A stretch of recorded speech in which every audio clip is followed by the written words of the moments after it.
আসসালামু আলাইকুম। আপনারা সবাই কেমন আছেন? আমি আলহামদুলিল্লাহ ভালো আছি।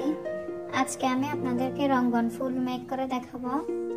আমি পিঙ্ক আর রেড কালার নিয়েছি। এখানে আমাদের কক্সবাজারের ভাষায় এটাকে আমরা পিনি ফুল বলি। সো আমি রেড কালারটা দেখাচ্ছি এই চ্যানেলে, অন্য চ্যানেলে আমি পিঙ্ক কালারটা দেখাবো। আপনারা যারা নতুন আছেন আমার চ্যানেলে সবাই সাবস্ক্রাইব করবেন এবং কমেন্ট করবেন যেন আমি আপনাদের চ্যানেলে যাইতে পারি। আমি ফার্স্টে রেড কালার দিয়ে পাপড়িগুলো মেক করে নিয়েছি, ছোট ছোট পাপড়ি। আপনারা তো চিনেনই, ফুলগুলো সবার বাড়িতেই কম বেশি থাকে। সো আমি একটা ফুল মেক করে নিয়েছি। দেন আমি স্টিক নিয়েছি, রেড কালারই নিয়েছি স্টিক। রেড কালার দিয়ে আমি সেটা অ্যাটাচ করে নিয়েছি। তারপর ফুলের মাঝখানে হোয়াইট দিয়ে সামান্য রেনুর মতো কি জানি থাকে, আমি সেটা দিচ্ছি। আমি গ্লাভস পরি বিধায় আমার কষ্ট হয়ে যায় মেক করতে, খালি হাতে আরো সুন্দর করে মেক করা যায়। সো আমি ফুলটা বানিয়ে নিয়েছি। দেন আমি একটা কলি মেক করতেছি, একদম ইজি, একদম এক ইয়াতেই হয়ে যায় কলিটা।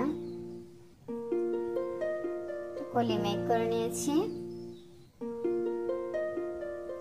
আমি আমার ভিডিওগুলোতে আমি ভয়েস ইফেক্ট ইউজ করি, সো আপনাদের শুনতে একটু অন্যরকম লাগবে। একটা পাতা মেক করে নিচ্ছি। আমি অফলাইনে কয়েকটা মেক করে নিয়েছি।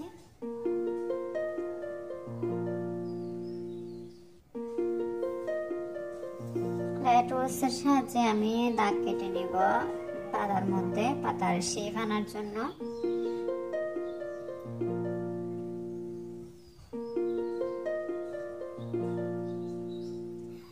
আপনারা যারা রেগুলার ভিউয়ার্স আছেন আমার চ্যানেলে, তারা কি ধরনের ভিডিও চান কমেন্ট করে জানাতে পারেন। আমি ট্রাই করব মেক করতে আপনাদের পছন্দ অনুযায়ী।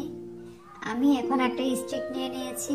দেন স্টিকের মধ্যে আমি সামান্য নরম ক্লে অ্যাটাচ করছি যেন আমি ফুলগুলো লাগাতে পারি।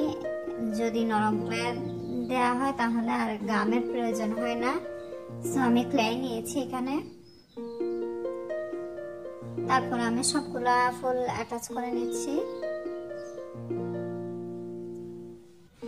আপনারা তো 3 মিনিটের ভিডিও দেখছেন, আমার এই ছোট ছোট ফুলগুলা মেক করতে 2.5 ঘন্টা লেগেছে। সব ভিডিওগুলো আসলে অনেক কষ্ট হয় মেক করতে। আপনাদের যদি সামান্য ভালো লেগে থাকে তাহলে অবশ্যই লাইক কমেন্ট শেয়ার করবেন, তাহলে আমাদের মেক করতে ভালো লাগবে এবং উপকার হবে আর কি। সবাই ভালো থাকবেন, সুস্থ থাকবেন। অনেক দোয়া এই রমজান মাসে আপনাদের জন্য, আমার জন্য অনেক দোয়া করবেন। ভালো থাকবেন। আসসালামু আলাইকুম।